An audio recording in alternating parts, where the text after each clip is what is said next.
Come, join me in the haunted mansions. Oh, into the quick. I've never been to Disney World.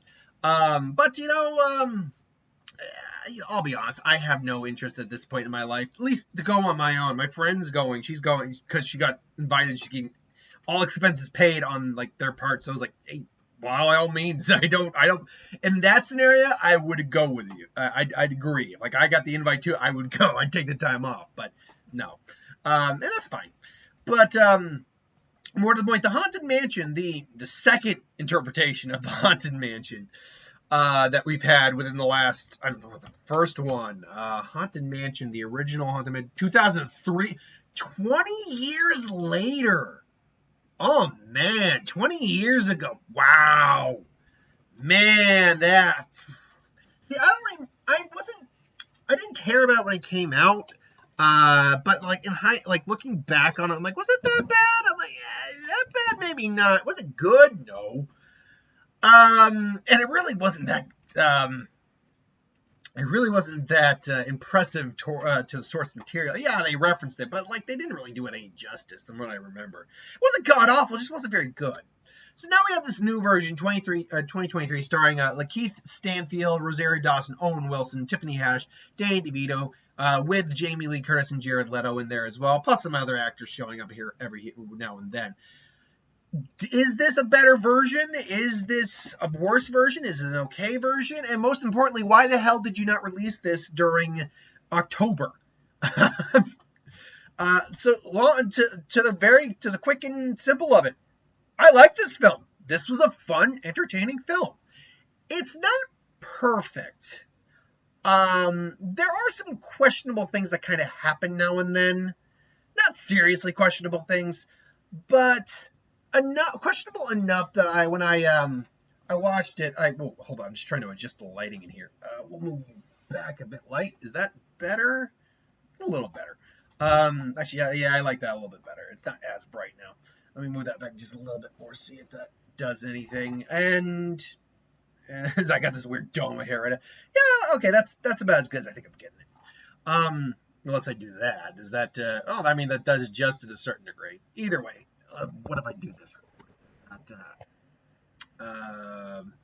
It doesn't really change it that much. If anything, I maybe have like a smear on the camera now. Anyway, no, I liked it.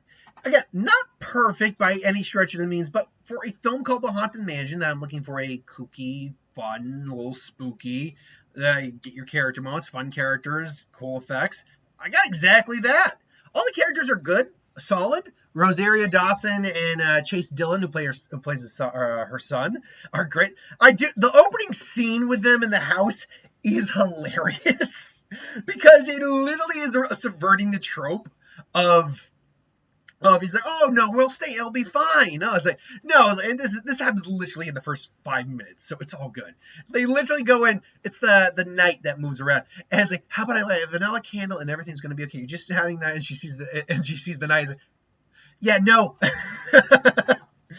But then obviously they're still in the house after that. So the question is, why do they come back? As a matter of fact, why do any of these characters come back into the house? Well, they do explain why that is. And they explain it very simply.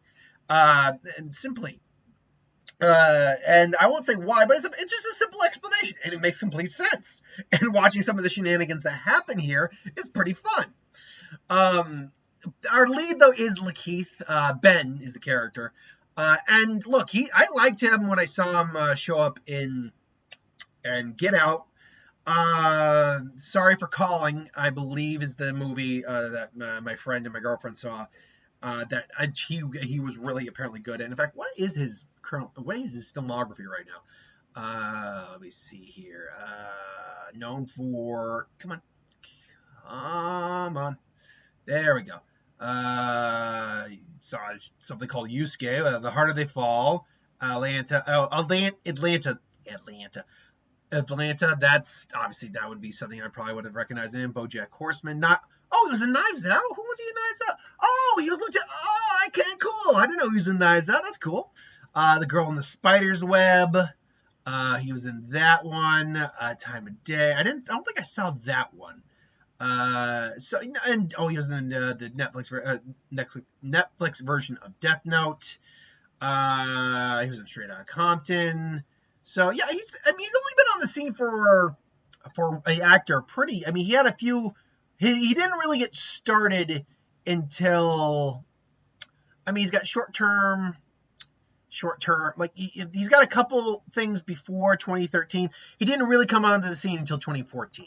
And I mean, look, he's young. He's like what? Like in his 30s, I want to say. Let's see here. Ooh. He's even got a nomination for an Oscar. Wow, I know he's really on the scene here. Either or, he's young. Now he is great because we see his story where he starts in the very beginning, then where he is in the very beginning, and then where he ultimately ends up. And most of the big emotional moments happen with him. And I'll tell you what, I was getting choked up a little bit, given some of the subject matter they were talking about. And the way he was acting, man, he was acting his heart out with those scenes. But also, it's not just the fact he's a great actor for dramatic stuff. He plays the humor really well when he needs to, like the guy who's the skeptic, and he's like, whoa, you did not tell me this was real. It's like, yeah, and you should have told me, yeah, and you should have been taking it more seriously instead of taking my money and pretending to take fake photos in my house. I definitely did that. Owen Wilson is great. He plays Father Kent. He's got a fun little story. There's nothing amazing about Father Kent in terms of like acting or anything, but he's Owen Wilson, so he's got a very nice likability to him. He's got that Owen Wilson charm, and when you get the little reveal about him, it kind of does make sense and adds up, but you still like it and where he goes. Danny DeVito is fun. Danny DeVito is the one who probably gets the least amount of screen time as characters go in the film, because he shows up, I think, the latest among all of them. Even Tiffany Haddish shows up a little before him and has more screen time ultimately. Tiffany Haddish is good too. Rosie's good. They're all good. Absolutely. The thing that I was going to be worried about more than anything in the movie were maybe the effects, but they did a really good thing with the effects. Some of this, it is CGI, clear. Like the ghosts are CGI. But except for like when they're maybe moving, or like you see a horse or something like that, like they're moving like very quickly, or the Hatbox Ghost, which is the villain who's played by Jared Leto in this, who is CGI mostly. Except for that, what they do is it is all actors in makeup. It is actors in makeup, but they're just turned into It is Ghostbusters style animation. Why is my hair doing that? It's like parting to the side. But it is Ghostbuster style effects where it's a real person that they use. They make it look like a ghost, and I think that looks good. They look good. Now sometimes it gets a little bit more CGI. There's a scene where it gets weird. They're like the ghost is trying to trap them there, and he's just morphing into the house. So that gets a little odd. And the Hatbox Ghost himself, you can tell there was probably either makeup involved, and he was really there, and they were doing face. It looks good. I just know compared to the other that one is CGI versus the other ones, which are makeup turned into CGI. I'll also say this film does a good job of getting some legitimate creep factor and scares in. I think it's legitimately works in that regard. Is it flat out terrifying? No, but the ride is not flat out terrifying. That's not what you're going into this. You're going into this for a fun, maybe spooky, somewhat creepy romp, and you get that. You get that completely. It's got a good message about in there about letting go, and about and then dealing with grief, and about passing on as ghosts sometimes do. There's a fun subplot with the sea captain ghost. And by the way, the kid is fantastic. Chase Dillon, I loved this kid, particularly when he had to do a bit more of the dramatic stuff. I really liked him in that, and when he had to do some jokes like, "Why don't the kids like me at school? I dress well. I always raise my hand up in class. I make sure everyone follows the rules at recess." It's like, I think you just answered your question, kid. And me and my friend Shanae are just like, "Oh God, oh." So yeah, there's not much else to really talk about. I mean, I'd be going into specifics, spoiler, and I'm not going to do that. I might talk a little bit about Barbie in that regard, because I'm going to see Barbie in a little bit. In fact, I'm going to probably leave as soon as I'm done with this video. I'm saving Oppenheimer for going with me, my girlfriend, and my dad. They both want to see it. Uh, so yeah, the one issue, honestly, the biggest issue I'm going to have is I don't know if this film's going to make its money back. This film was expensive. Apparently, the film was about $150 million to make.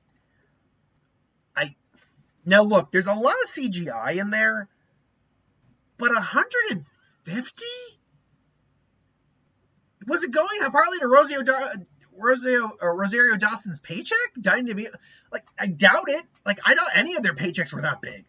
So, like, I get that effects can be expensive, but particularly with Disney, as of late, and it's been a bit rampant with some of the other companies, studios too, but Disney particularly, I don't know where they're getting this idea of spending from.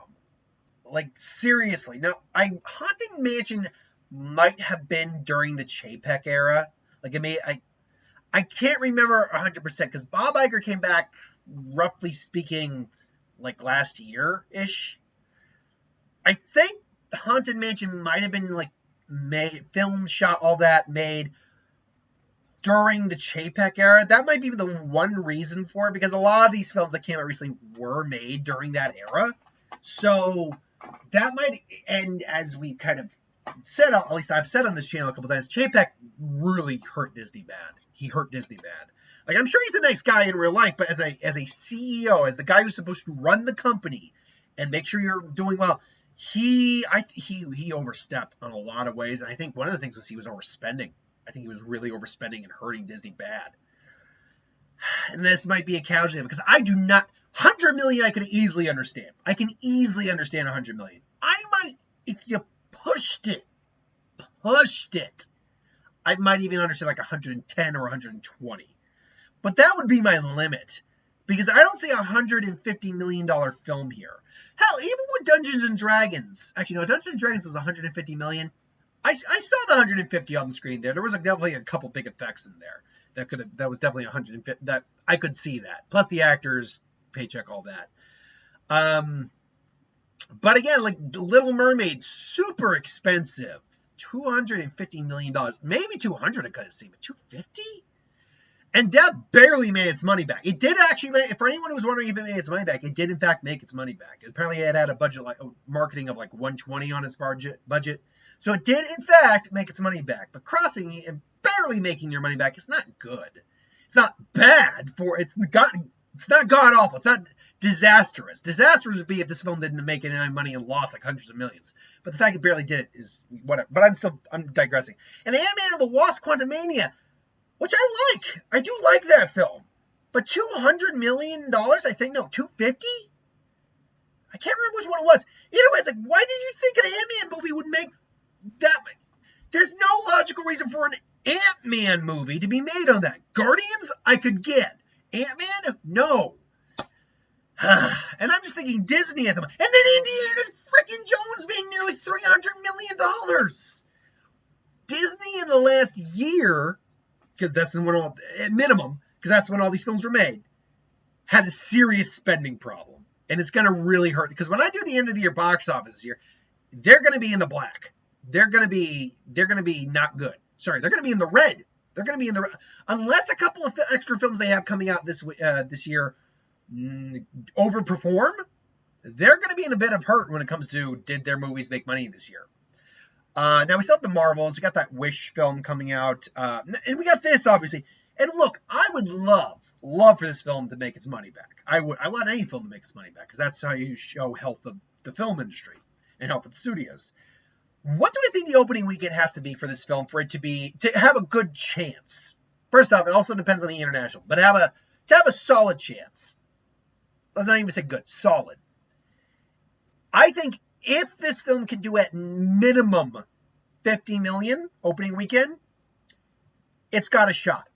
I'm not going to say it's guaranteed, but a third of your budget, that you could do a lot worse on that. That said, though, if based on just the people in our theater, I would probably be guessing this film's going to open no more than like 30. Now, granted, we've seen Elemental, of all things, opened like just over 20. And it's getting close to crossing 400 million. Still not going to be profitable, but crossing 400 million. So there is a world where this could still make money. It's just we have to see what the weekend's going to bring. Anyway, I digress. Thanks for watching. I hope you enjoyed. I liked the film. What did you think? Put in the comments below. Until then, thanks for watching. I'll see you next time.